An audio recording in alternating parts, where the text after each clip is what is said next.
Good evening, everyone. I, Kushikar, warmly welcome all of you on the behalf of Forensic Fusion and Why Crime and to today's much awaited webinar on the intersection of investigation and mental health, navigating the challenges.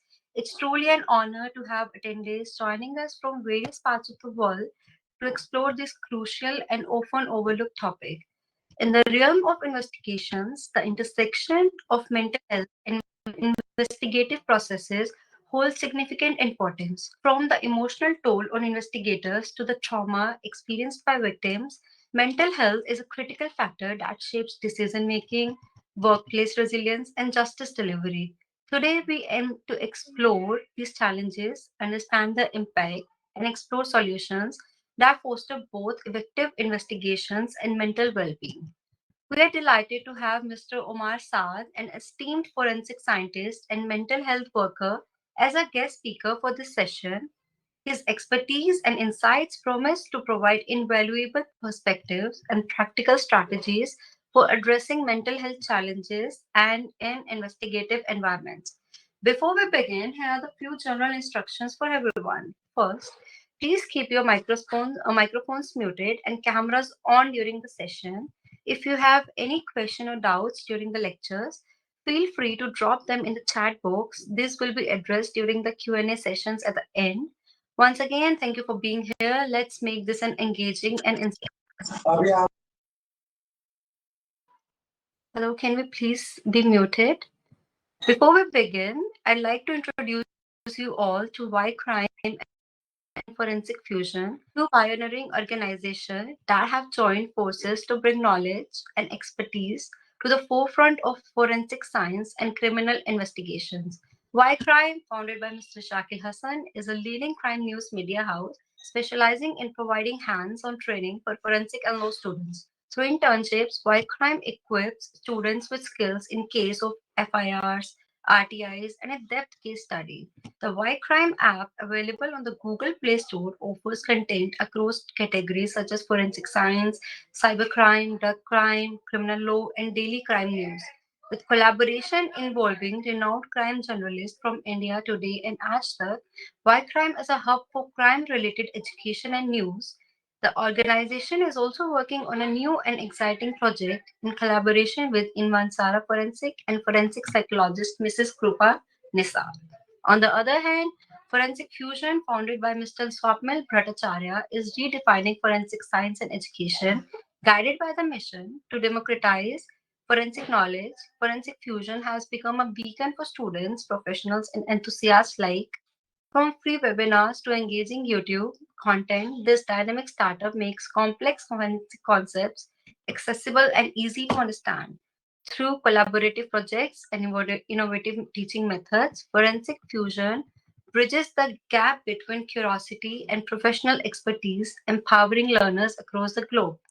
Together, Y Crime and Forensic Fusion have collaborated to bring you a 2-day specialized workshop scheduled for 28 and 29 December 2024, featuring 8 plus hours of immersive learning, 8 diverse topics, 5 expert speakers from across the globe, and 7 forensic domains, including forensic psychology, ballistics, anthropology, odontology, forensic photography, criminology, and victimology.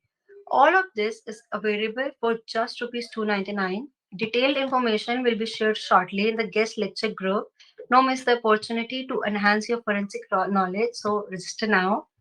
I'm thrilled to welcome our esteemed speaker for today, Mr. Omar Saad, a distinguished expert in the fields of forensic science and mental health with a bachelor's degree in clinical lab sciences, emphasizing forensic science, and currently pursuing a master's in business administration focused on management. Omar brings a unique blend of scientific expertise and leadership skills to the table.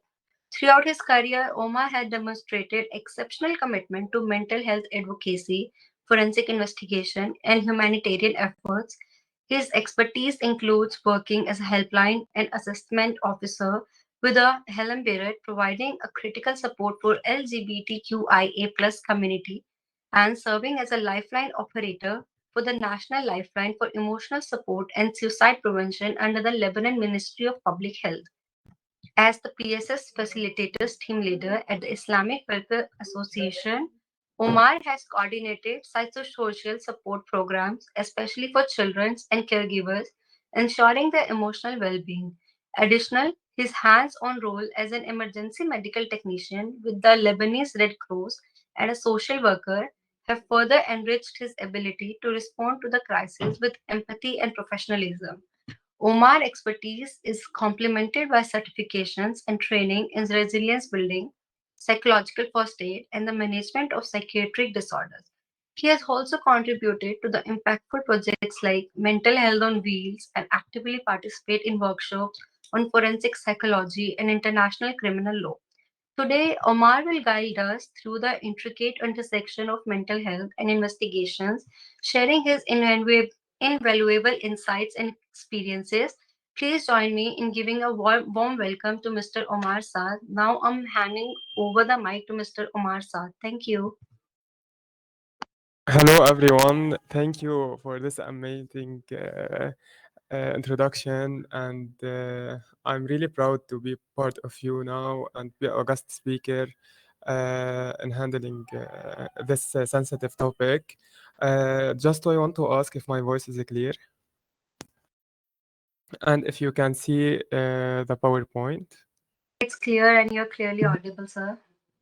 Okay, yeah, I will share now the PowerPoint. Okay, can you see the PowerPoint? Please just I need someone to open the mic because I can see the chat. Yeah,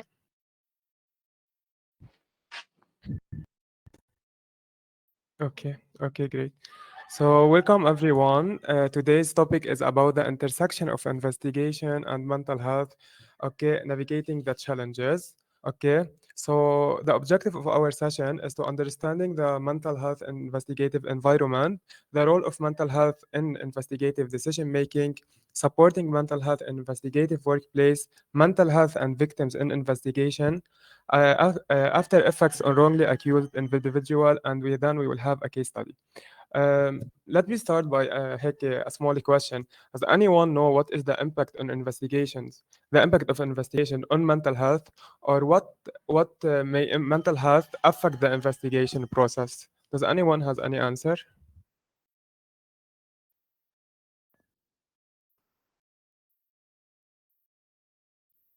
Okay, so let's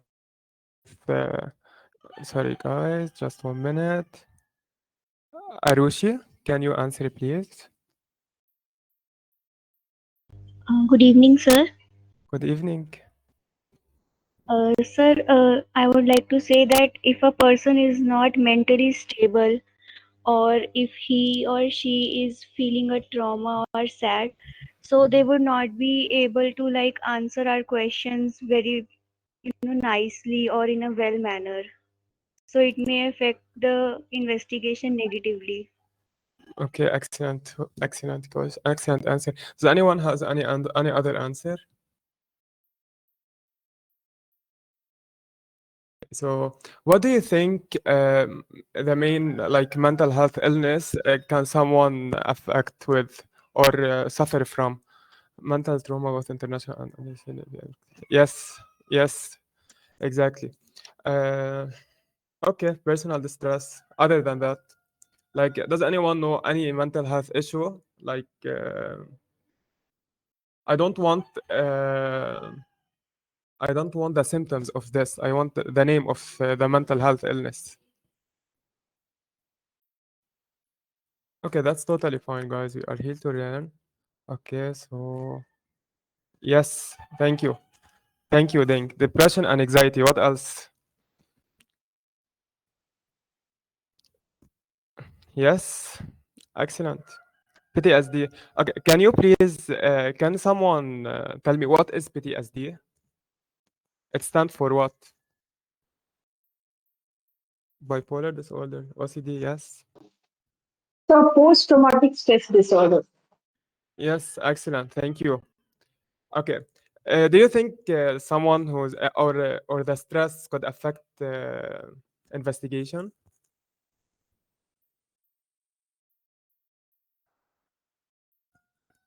Okay. Okay. Can someone open the mic and please tell me the difference between stress and anxiety?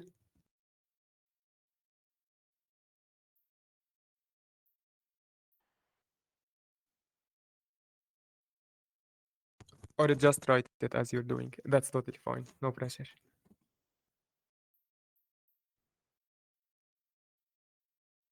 Okay. Anyone has any answer?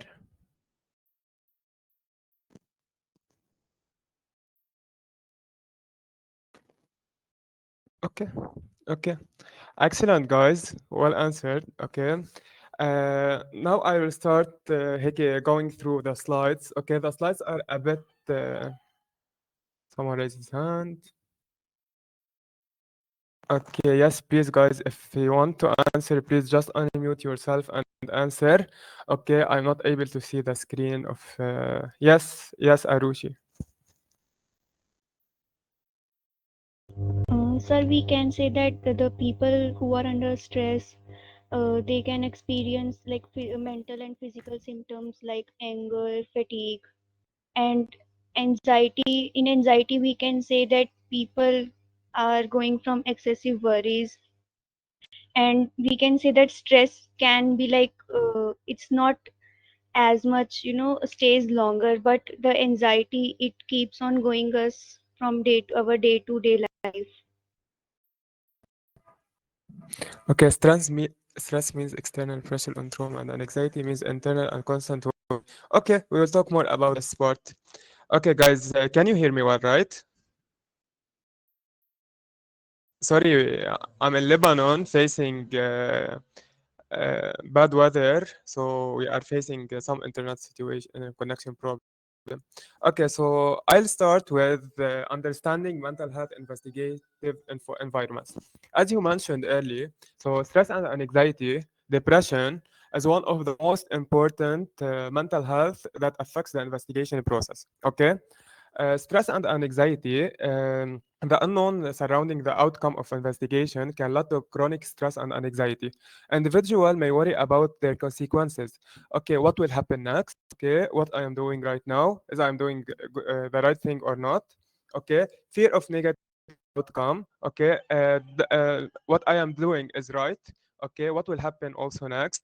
If in case of severe cases, okay, investigation investigative must feel must have يعني, real anxiety of or let's say a severe anxiety of is he what he's doing the right thing, or there's someone who's doing better than him. He became blaming himself and accusing himself of heightened anxiety, depression, feeling helplessness. अरे वो ना Okay, हाँ वो रहा खड़ो खड़ो खड़ो ये yes, does someone open this mic? Anyone want to talk? Okay, then I will continue. Okay, so guys, feel free to ask me at any time you want. Okay, so depression, feeling helplessness, also feeling hopelessness. Okay, so if individual feel that they have little control over investigation, or if it's prolonged, they may experience of feeling helplessness. Okay, they need someone to help them. Okay, and what they should do. Okay, or let's say if the investigation process took time.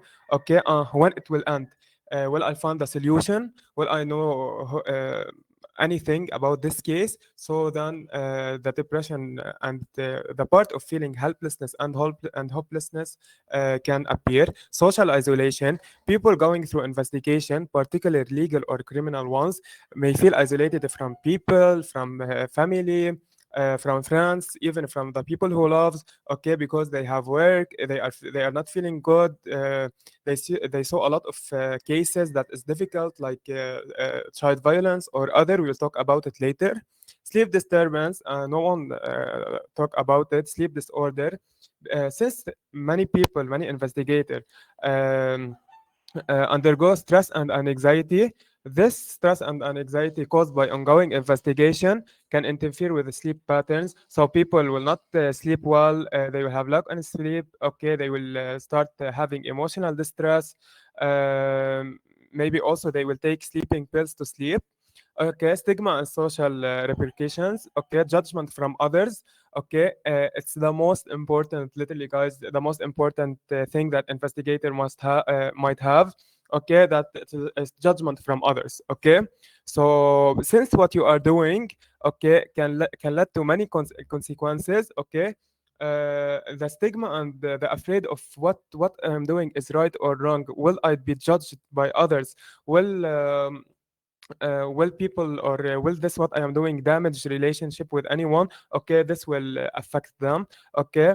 Cognitive effect, which is the most important also. Okay, it's the concentration issues. Okay, the stress of an investigation may impair cognitive issue functions, including memory and concentration, making it difficult to focus on daily tasks. Decision making, of course, anxiety and stress. Anyone who's having anxiety and stress, okay, will not function enough and will not be aware or good of what is the decision he's making. He just want to get any decision to end the anxiety he's having right now. Okay, impact on physical health. Anything related to stress, anxiety, mental health, illness. Okay, that people keep it inside them and don't ask for support or seek mental health professional. These symptoms will appear in the body, okay, as a physical health. Okay, so impact on relationship, we talked about it. It's about relationship between friends, family, and others. Long-term psychological effect. Guys, does anyone know long-term psychological effect? Another word for it.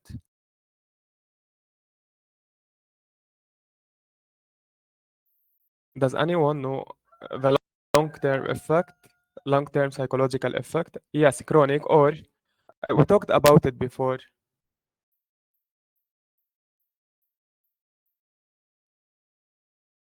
Yes, excellent. Thank you. Yes, it's post-traumatic stress disorder, so it's PTSD. So actually, investigator may have PTSD because of what they are seeing, because of all the mental health issues that we talked about. Okay, loss of control. Individual undergoing investigation may feel a sense of losing control over their lives. This sense can lead to grief, particularly when the investigation threatens important aspect of life, such as career, family, or any other thing. They also loss of trust of their self. Okay. So as we mentioned, stress and anxiety and the trauma faced by investigator, okay, literally can cause this professional high pressure environment. These professionals face, which are the investigator, legal, criminal legals, or other type of investigation that are facing stress and anxiety. Okay, they face high pressure environments, exposure to distressing information, and the responsibility of uncovering the truth. Okay, and the most important thing. The responsibility of the decision making they have, okay, which will be affected by the stress and anxiety they having. Okay, so obviously how stress could affect investigator. Okay, or how investigator can have experience in stress when they have high stake cases. Okay, let's say a huge cases, a difficult cases can lead to stress, time sensitivity, deadline. Okay, let's say for example I wrote for you in a criminal investigation, delay can result in missed opportunity. Okay, so the deadline, or let's say we have till night to finish this case, or the deadline of other work and investigator they have, even the work they have in their home, their own life. Okay, can also lead to stress, workload and case volume, having multiple cases, not focusing on one case, focusing on many cases, also on focusing on many works can lead to stress, pressure from supervisor or public expectation. Okay, so let's say this case related to someone, they are pressuring him to finish this case, or let's say the media is talking about this incident or what happened, and they are still waiting the result. All these pressures, okay, that appearing not only from the supervisor or the people in work, also from external environment, can lead especially to stress and anxiety. Of course, stress is related also at some point to anxiety, exposure to danger. Okay, so as an investigator, many of you will experience, or a private investigator, many of you will experience going to a scene which you have inherent risk or physical harm. Okay, the constant awareness of potential dangers can contribute to anxiety, fear of making mistakes, which all of us, I guess, have it. Okay, so investigators may experience an anxiety of fear missing critical evidence, making mistakes, or failing to solve a case. This fear can lead يعني, to a severe anxiety. Okay, I'm wrong. I start blaming myself. And no, لا, I shouldn't have done this. I lost loss of trust of himself. Okay, and to the others. Okay, so fearing of making mistakes, I guess, happened in every session. Many people know their answers, but they are afraid to talk about it or to answer the question because they afraid of their answer. So please feel free to answer. We are here to learn. Okay, and if you have any question, please do. Emotional okay. Investigator may feel anxious about emotional tool of leading distressing or sensitive cases, as I mentioned, involving children, violence, or abuse. Okay, if we have any sensitive cases, at the end we are a human, we have feelings. Okay, let me just. Okay, thank you for your question. I'm waiting this question from the beginning. Let me answer it at the end. Okay, so I will answer you, and if you didn't find the answer, okay, while I'm talking, please you can ask me later. Okay, but I will answer you. I promise. Okay, so imposter syndrome. Some investigators, particularly those who in their in early in their career, like you guys, or you're still finishing your studies and you will start internship or other. Okay, they will struggle with imposter syndrome. Okay, this syndrome people will feel that they are unqualified. Okay, to handle this responsibility, they will feel that this is a big responsibility for them to handle it, leading to anxiety because of their performance and about their performance. Sorry. Okay. Here we are talking about ourselves, okay, as an investigator, okay, or let's say if we have any other people from different background, okay. So guys, all of your experience in your work from stress and anxiety and all other mental health illness that we mentioned. What do you think? Does anyone know what is coping mechanism? Before asking the question, does anyone know what is the coping mechanism? Feel free to open the mic and answer, guys. You can answer wrong. That's totally fine.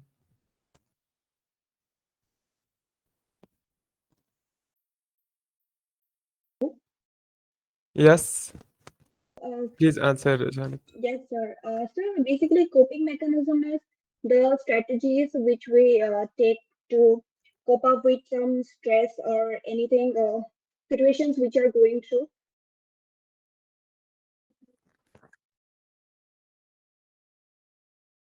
Okay, okay.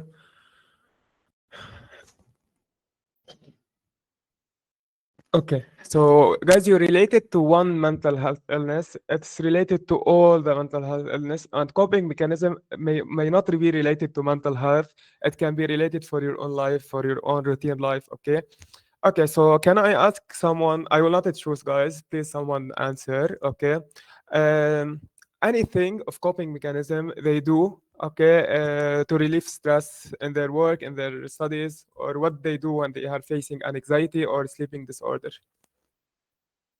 Blaming it on someone else. Me? No. Okay. Yes, like if a student is not scoring good marks, then they would say that it is the responsibility of the teachers and somehow they have failed. Yes. Yes. Okay. Thank you.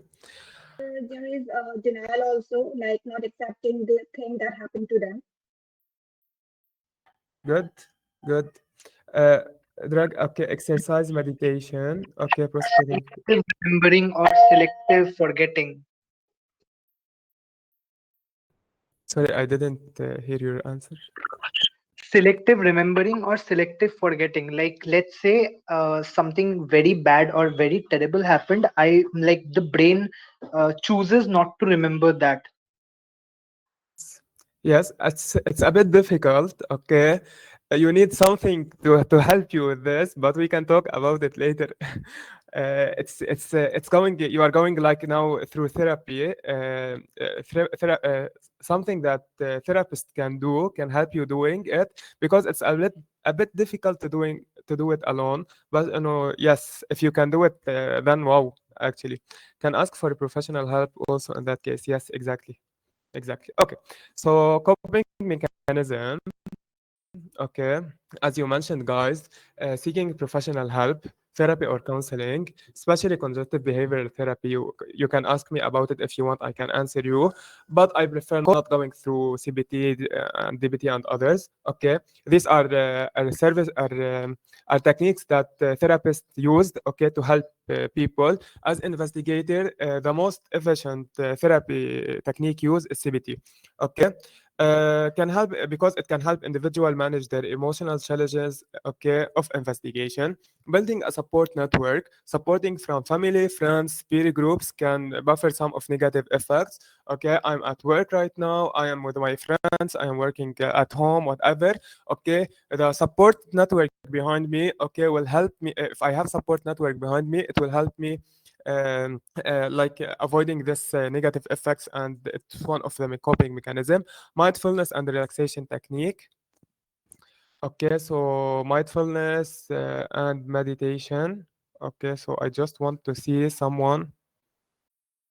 Yes, Arushi, thank you. Okay. Yes, you mentioned also meditation. Thank you. Okay, I'm seeing who mentioned it.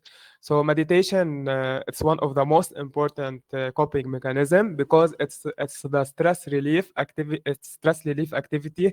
Okay, that can help managing anxiety and improve emotional resilience during investigation process.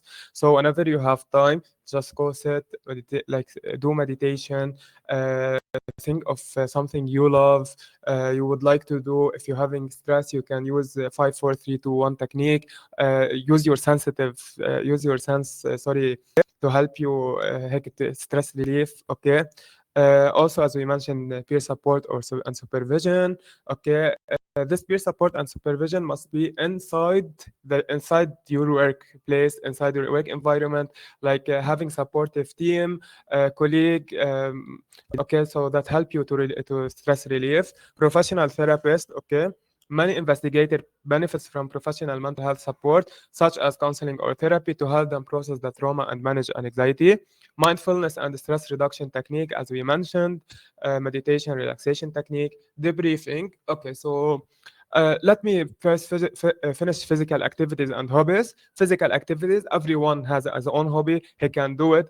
Yes, of course, not everyone can do it inside his place, his workplace, or at the right time, and you know, in the time that they need it. Okay, but after finishing it, please do it. This will help you a lot. Okay, even you finished the stuff that you are going through, please go do it. It will help you again. Because does anyone know what is debriefing? Okay, and what debriefing be related to coping mechanism and support, how it can be related? Does anyone have any answer? Okay, I will write it. It's debriefing.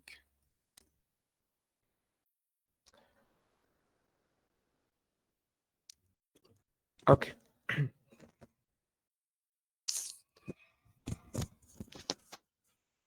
Okay, that's fine. Okay, so So debriefing, yes.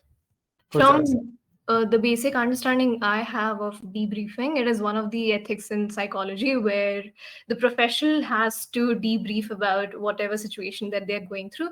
For instance, if it's a specific thing about, for instance, they are diagnosed with OCD and they are going through intrusive thoughts, and this profession is something where we have to have a very balanced way of thinking so that it doesn't affect our work. So the therapist must debrief them about their situation, make them aware, and give them a conscious report of what they are going through and what consequences that might have on their work, but also help them alleviate their stress. Okay, can I ask you a question? You related that you related the debriefing to the mental health therapist. Okay, that's totally true what you said. If I want to relate it to the investigator itself, okay, and in the workplace, okay, how debriefing can affect his mental health, or how it can help him with coping any issue that he's having right now. Oh, well, then, so that will be quite similar in this field also. Debriefing can help them understand their situation, be conscious about it, and then take actions towards it to, get better. So that will be my answer to your question. Okay, thank you. Yes, identify the risk and develop strategy to manage them. Yes, exactly, guys. So whenever you have finished your tasks or finished your day, okay, go debrief your supervisor. Go debrief the one who is responsible for you in the workplace. Tell them that I did 1 2 3 today, that I am feeling 1 2 3. They will help you, they will give you support, they will tell you what to do again. This will help you a lot. Telling you what you're gonna do again, okay, then you know exactly what you will do, what will happen again. This will relieve the stress, this will relieve anxiety and relieve any other thing. So you go to your home, your house, you're feeling relaxed, okay, because you know exactly what's gonna happen, what you're gonna do. Your manager know about everything about you. We can do positive talks to ourselves. Exactly, exactly. Thank you. Yes, yes. You can do this positive talk with your supervisor and with your team. Okay, not only your supervisor. Okay, so this is about the coping mechanism. Okay, this actually what people investigator might face. Okay, and I will mention also people from other background. The same for you. Okay, these are some coping mechanism and support you may have. Okay, the role of mental health in investigative decision making. As you mentioned, guys. Someone who's facing mental health illness will affect his decision making. Okay, some decision making will not be efficient, okay, enough because of the mental health illness. So mental health plays a significant role of how individuals make decision and exercise judgment. When someone has many mental health illness like stress, anxiety, depression, or trauma, okay, this will lead to a bad or to a bad, let's say, decision making. Okay, and yes, that's it. So poor mental health can affect concentration, memory, problem solving, as we said. We talked all about this, okay? So I will be going over it quickly, okay? Because someone who's having poor mental health and have many problems in his mind and he can't find a solution for it, okay, this will lead to anxiety, and anxiety will lead to efficient to a bad decision making. Okay, investigator, especially in high stake situation, as we talk like high case, a huge case, difficult case, okay, may experience high stress. This stress can also lead to make a bad decision, okay, because of the emotions they are having. Okay, that's we talk about. So the importance of mental health support to investigator. Okay, so we talked about the mental health issue that we may experience. We talk about how we can cope, okay, the coping mechanism and support that we can have. Now, if you were a manager or you were someone who's having people or employee under him, okay, you should know this, okay, if you were a team leader or anything, you should know how it's important that if you gave the mental health support for your employee or for investigator or for anyone, okay, will help them do their work right and will be excited their work, and this will lead to a huge difference in their performance. So reducing emotional and psychological strain. Okay, investigator, particularly in criminal justice or case involving traumatic events, face significant emotional burdens. Okay, so when you don't have support or you're not getting support after doing a difficult case or after going to a scene which let you feel of a sensitive case, okay, without reducing this emotional can lead to PTSD or future mental health illness. Okay, improve decision making. As we said, investigators who are emotionally balanced are better equipped to make sound, rational decision based on the effects that have at hand. Mental health support, including therapy or counseling, can help them manage stress and emotional reaction. And also don't forget that the briefing to your supervisor or team leader will help you improve your decision, because it will help you you're debriefing everything, you're heck in your mind. You're going through everything you passed through today, and you can really know if you were affected or not. Preventing burnout, of course, if you don't have a break at your work, if you're working hard, and the prolonged exposure to high pressure work environment can lead to burnout.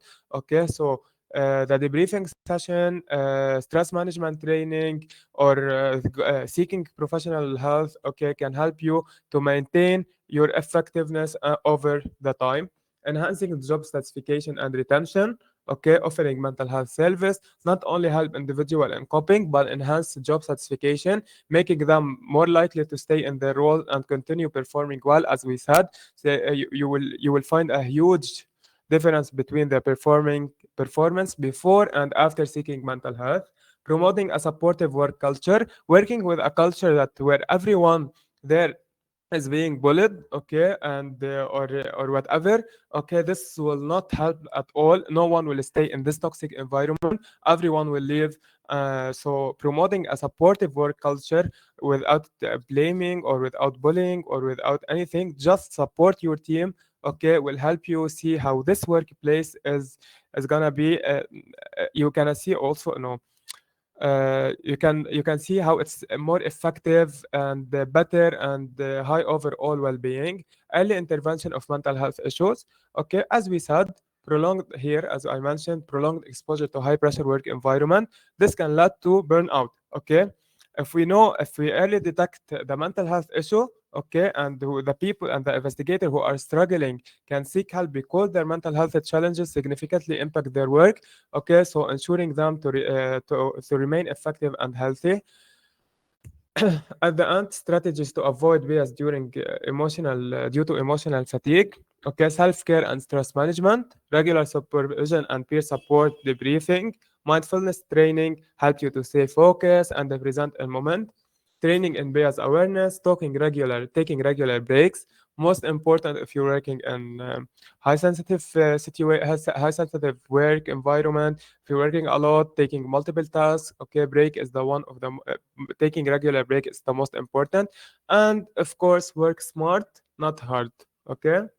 The case can take with you like 3 months because you're working smart. And you will end with a good result and good decision. Opposite to working hard and not ending with the decision you need. Okay. So supporting mental health in investigative workplace. Cr- just 1 minute. Sorry, does anyone raise his hand or anything? Okay. So creating a mentally health work environment so it's a safe place and supportive for everyone. Open communication and discussion about mental health. Please reduce this stigma. I'm having stress and anxiety. No, please talk about it. Don't keep it inside you. This will affect you physically and mentally for the future.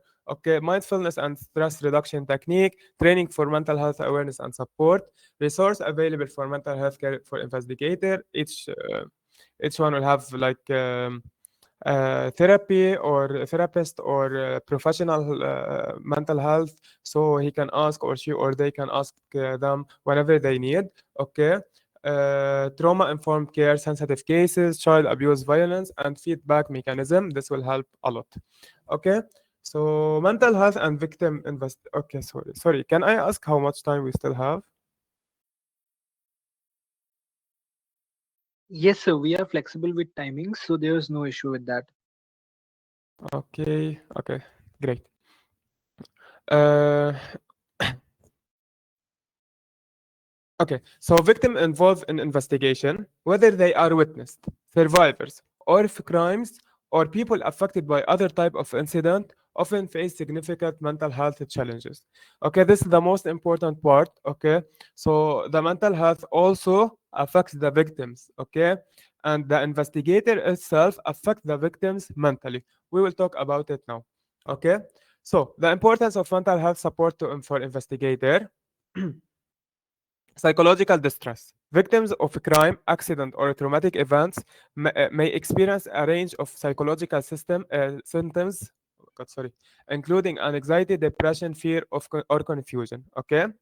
Post-traumatic disorder, stress disorder, as we mentioned, many victims of violent crimes, abuse, or traumatic events develop PTSD. Okay. Secondary trauma. For some victims, the trauma they experience may not only come from the original event, but also from the investigative process itself.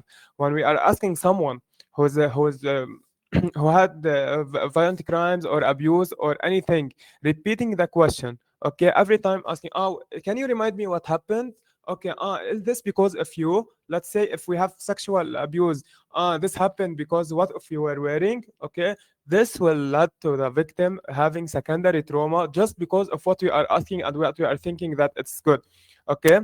Uh, okay, so when they see themselves at the media, this one did this incident or anything, so this would could lead. Okay, fear from retaliation or harm. Okay, um, they be afraid from having any case. Okay, so okay, so anyone, okay, they are fear from having another one who is perpetrator, okay, or this perpetrator is still freely, so they fear of harm from them. Re-victimization, okay. In some cases, victim may feel that they are being blamed, like as I mentioned, okay, or disbelieved during the investigation. This is a particular true in cases of sexual assault, domestic violence, or other form of abuse, where victim might be questioned about their action or credibility, leading to feeling guilt, shame, and further emotional harm. Okay, cognitive emotional exhaustion, as we mentioned it before. Okay, so trauma-informed approach in investigation. Okay, how to minimize re-traumatization. Okay, understanding the effect of a trauma. Okay, we should educate ourselves how trauma affects victims emotionally, physically, and cognitive response. Okay, so recognizing that trauma can alter memory, prescription, and behavior is a crucial critical. Sorry. Avoid it. Okay. And avoiding judgment or misinterpretation of victim testimony. Okay. Safety and empowerment. Victims should feel that they are safe and they have safe place and and a safe investigator that will give them that they will give them the respect they need, okay, with the boundaries to ensure they are informed and tell them about every process of what happening now of the investigation process. Whenever they are feel safe, listened, and we have boundaries with them, okay, this will empower victim by allowing them to take an active role in the recovery and the investigation can help reduce feeling helplessness, re-traumatization. Okay, so whenever we are not blaming this victim or asking repetitive question, okay, we are not re-triggering them and re-traumatizing them. Okay, this will also help them in feeling well. Okay, collaboration with mental health professional. Many victims, okay, many investigator cannot talk with victims without having mental health professional with them due to the incident they had. Okay, so clear communication. Provide victim with clear, transparent information about what happened during investigation, what's happening now, and what will happen next. Okay, what their role is in this process. Okay, can help them alleviate confusion and anxiety. The victim should be informed of their rights and any resources available to them and to the timeline of investigation. Okay. So addressing mental health stigma in investigative field, integrating mental health service into the investigation process, creating a safe place for victim, confidentiality and respect.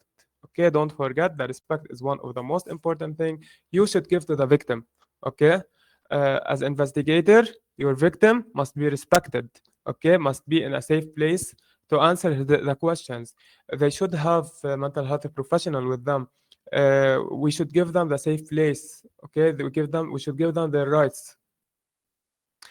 Uh, After effects on wrongly accused individual, it would affect. Okay, so how this effect will happen? Okay, if someone was wrongly accused, okay, let's say in each one, okay, mental health challenges, social, economic hardship, legal and procedural issues, how this will affect? Does anyone has any question, any answer?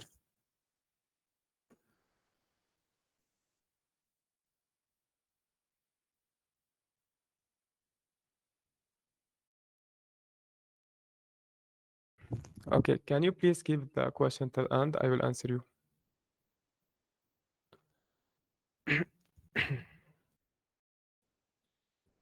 Okay, so what do you think someone would face mentally if they were accused wrongly?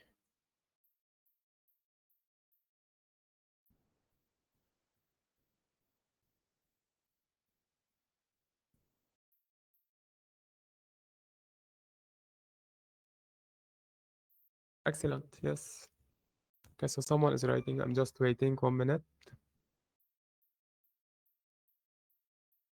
Guys, if you want, you can open your mic. No need to write. If you feel good enough to open your mic, that's totally fine.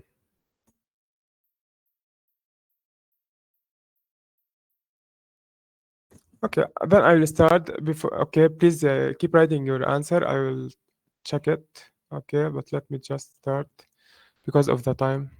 Okay, so mental health challenges. Okay, of course, after effects on wrongly accused individual, mental health challenges would,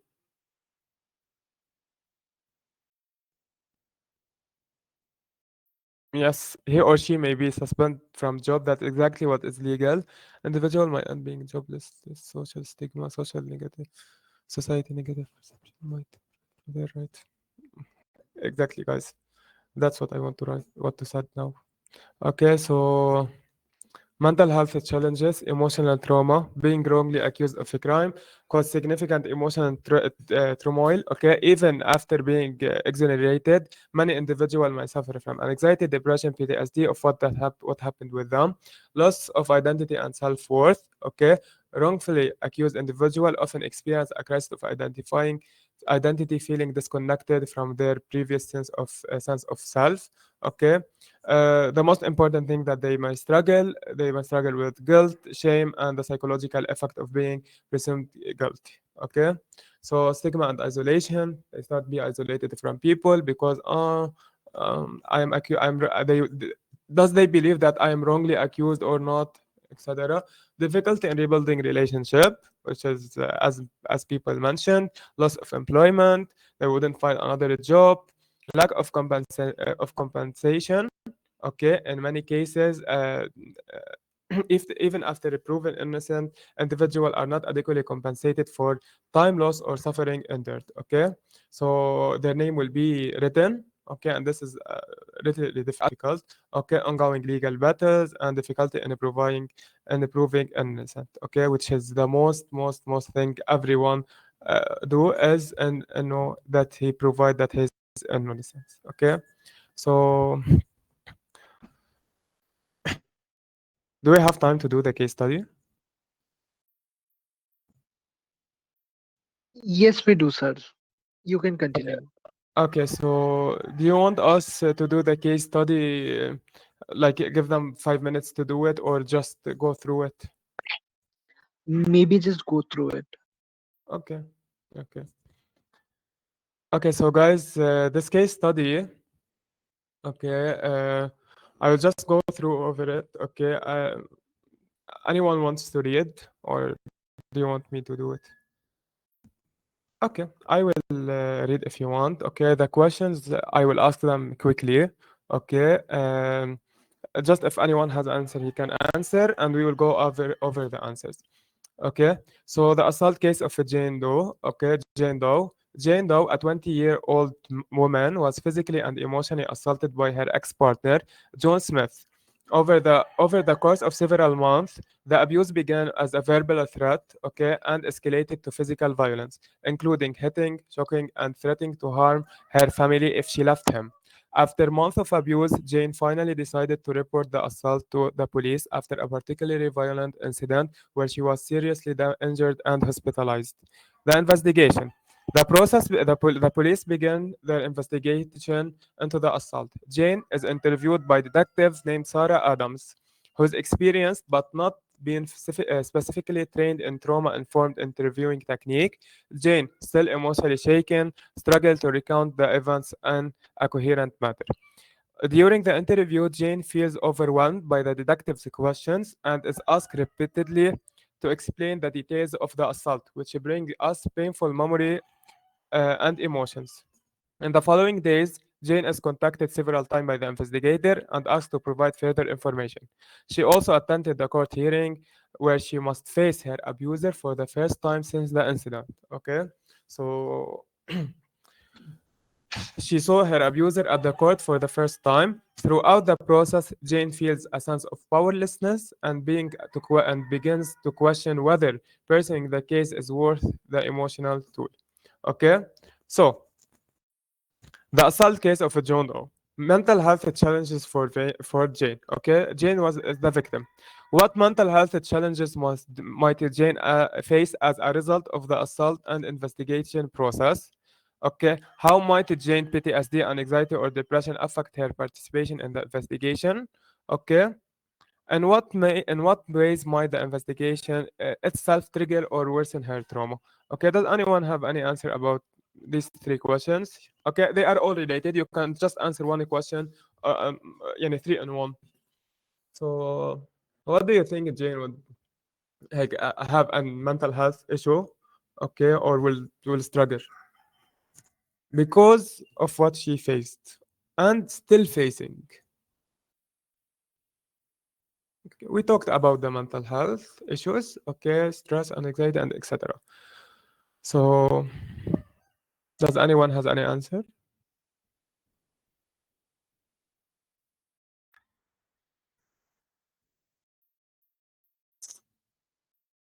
Okay, for sure we will answer it answer these three questions later. Okay, what challenges might Detective Adam face in conducting an investigation of this nature? Okay, so do you think Detective Adam what she did?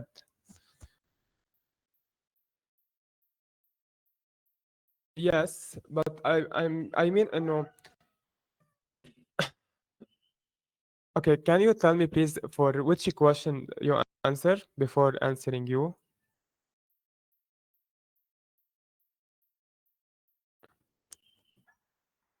Okay, Suhaila. Okay, this answer using hypnosis to overcome traumatic events to uncover traumatic events. Okay, so related to which question?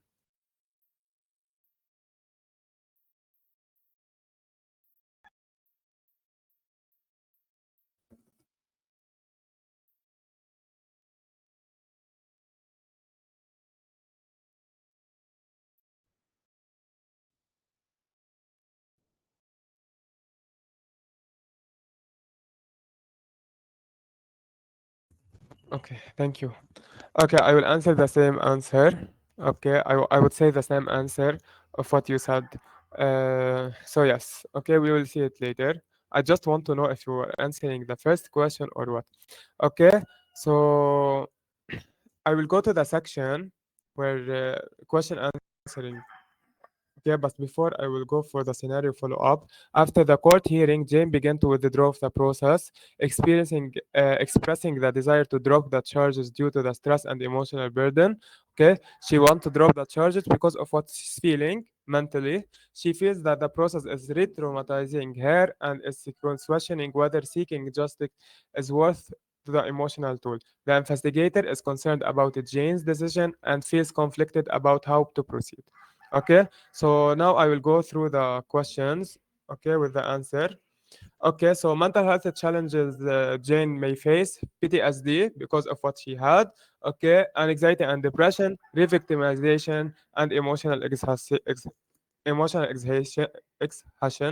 Okay, how might Jane's PTSD and anxiety or depression affects her participation in investigation? Okay, could يعني it will affect her primary and providing coherent testimony or fully participating in the interviews and hearings. She may feel emotionally overwhelmed. Okay, her emotional state, as I mentioned, she would be unable to recall details or withdraw from the process together. She wouldn't remember what happened before because she's having anxiety, depression, or any other mental health. Okay, in what way might the investigator itself trigger or worsen her trauma? She said it because it's repeating her question, repeated questioning, and having recount traumatic experience multiple times can make it Jane relieve the trauma, increasing emotional distress. Okay. Also, as we mentioned in the court, she saw her abuser for the first time. This can create feeling of helplessness, fear, and anxiety. Okay, the lack of clarity or support during the process may leave Jane feeling confused, unsupported, leading to emotional exhaustion and avoidance of the investigation. What challenges might Detective Adam face in conducting an investigation of this nature? Okay, for sure, emotional fatigue, bias or misunderstanding, balancing empathy and professionalism. Okay, Detective Adams, which is Sarah, named Sarah, needs to be emotionally supportive without being overly involved, ensuring that she maintains the professional detachment necessary for although through investigation. Okay, how can Detective Adam improve her approach to ensure that James feels safe and supported during the investigation? Trauma-informed interview. She could ask open-ended question, non-judgmental question. Okay, provide Jane with time and space to speak. Safe place, as we mentioned. Empathy and patience. Okay, she could wait Jane to feel like she's safe and more comfortable to talk. Providing emotional support.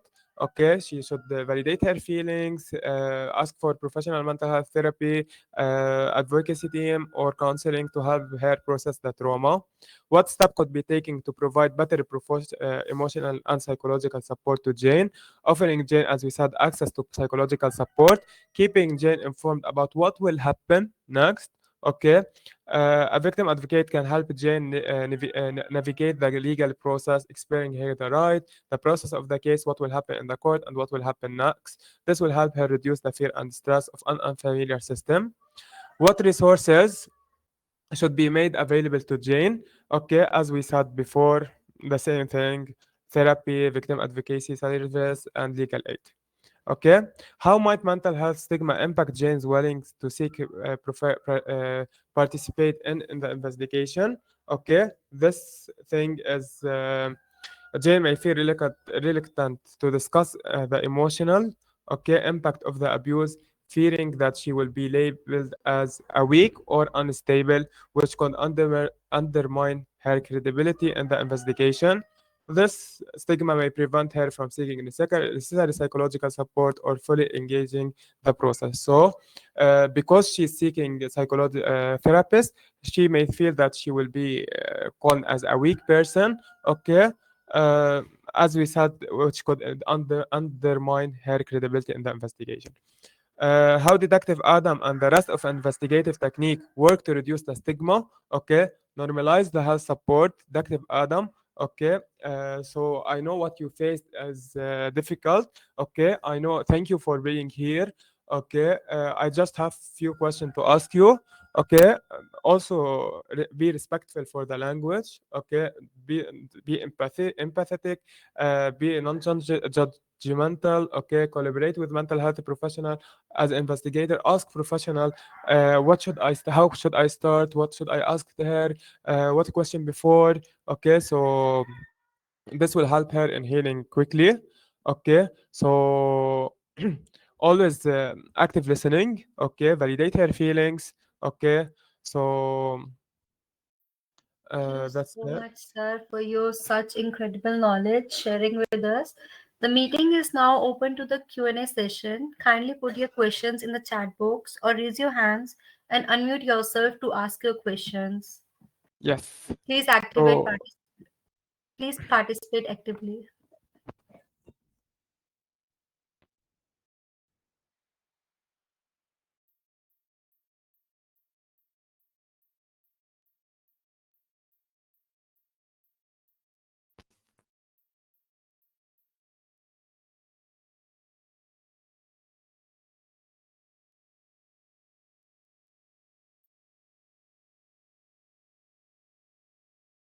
Okay, so any question related uh, to what I mentioned in this PowerPoint? Thank you for answering the second question. Yes, it's correct.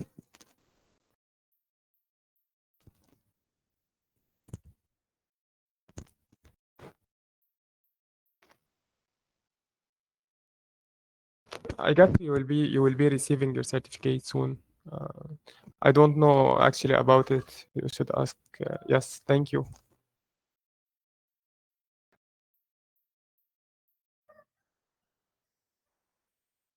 Hi, dear participants. You will soon be receiving the certificates after the guest lecture is over. Also, the recording of the guest lecture will be available in our YouTube channel. But as of now, you're requested to proceed with the Q&A session. So if you have any questions, then please ask, sir. And very soon, I will be sharing the feedback form link also. So don't forget to fill that. Sir, my question is regarding the secondary trauma that you mentioned. Sir, according to you, how much impact does it remain for this secondary trauma? Okay, Like so the level of impact. Yes, sir. okay, so correct me if I'm wrong. So you are asking how does the secondary trauma happen, or can you repeat the question? Sorry, I didn't hear it well. Sir, my question is that how much impact does it happens after a secondary trauma? It happens quickly. No, no time. According to what they faced or what they are O- facing, there's Okay, like the no level time of limit. okay, like the level of danger they have faced accordingly. Yes, yes, exactly. And what Okay, they are all right, sir. facing right now by the investigation process. Okay, sir. Thank you. No, when it comes.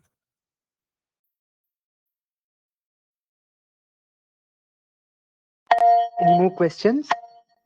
Yes, just one question. I'm reading it. Hello. Good evening, sir. Good evening. Sir, myself, Princin Pandey, and I am recently in second year of forensic science.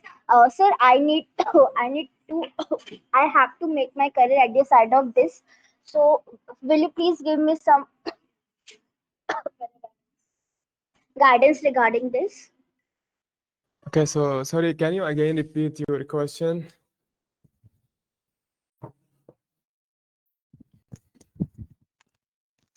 Or someone or you just can you write it. What role can mental health professional play in developing policies and procedure related to the investigation and mental health? Okay, for sure they can play a lot of role according to the country that you are. Okay, in Lebanon, okay, nowadays because of what we are having and what we are facing, okay, they are playing a lot of they are changing policies and procedure, okay, related to mental health. But related to the investigation and mental health, they can do nothing right now. I'm talking in Lebanon. I don't know in India. Okay. But because of the situation, economic situation we are facing in Lebanon, and because of the war that happened, okay, nowadays we are not talking about it a lot. But soon, I guess there's a program, okay, by the UN, okay, that will help, okay, that then it gives the mental health professional, okay, this responsibility for putting policies, okay, related to the investigation and mental health.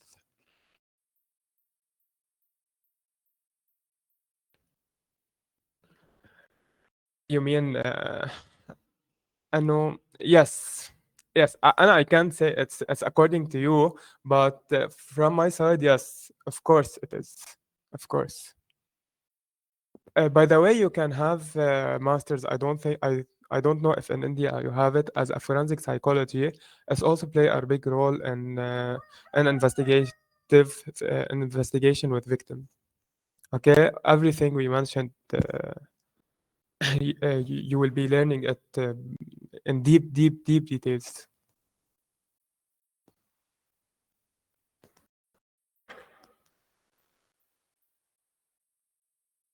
Again, related to your country. So, but of course, having stigma around mental health would first you should reduce the stigma, okay, so you can go with everything you mentioned, and it will improve a lot. Whenever you're facing like because you're having stress, we can't investigate with you because your answer wouldn't be correct and etc. No, we should respect these people having this stress. We should relieve their stress and ask the question that we need. Okay, or just here like because you are having stress, then you did this action or whatever. So yes.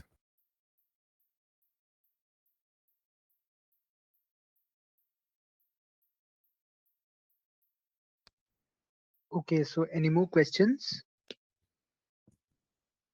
If you have any more questions, please unmute yourselves and ask sir. Alternatively, you can also reach him out through LinkedIn. I have already shared his LinkedIn profile.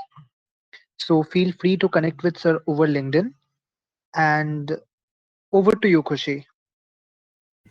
Yes, I will be happy having you guys and seeing your improvement day by day. If there's no other question, I guess many people start leaving. So yes, I think there is no more question. Thank you so much, sir, for Someone open the mic. thank you so much, sir, for your knowledge.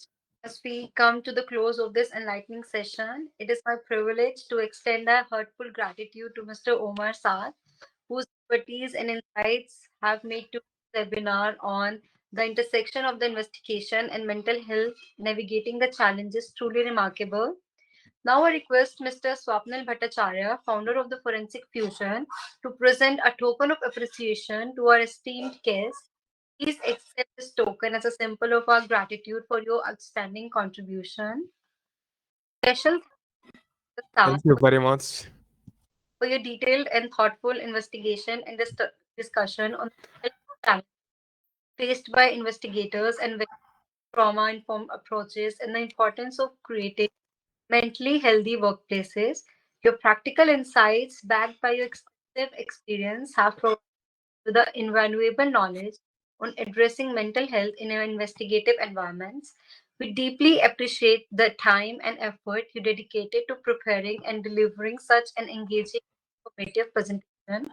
Your commitment to advancing mental health awareness and forensic practicals is truly inspiring. Thank you once again, Mr. Saad, for sharing your knowledge today. We look forward to more opportunities to learn from you in the future and wish you continued success in all your endeavors. Thank you, everyone. Have a great day. Have a great evening. Thank you. Thank you for joining.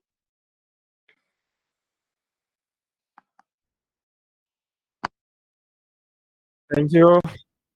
Thank you. Goodbye.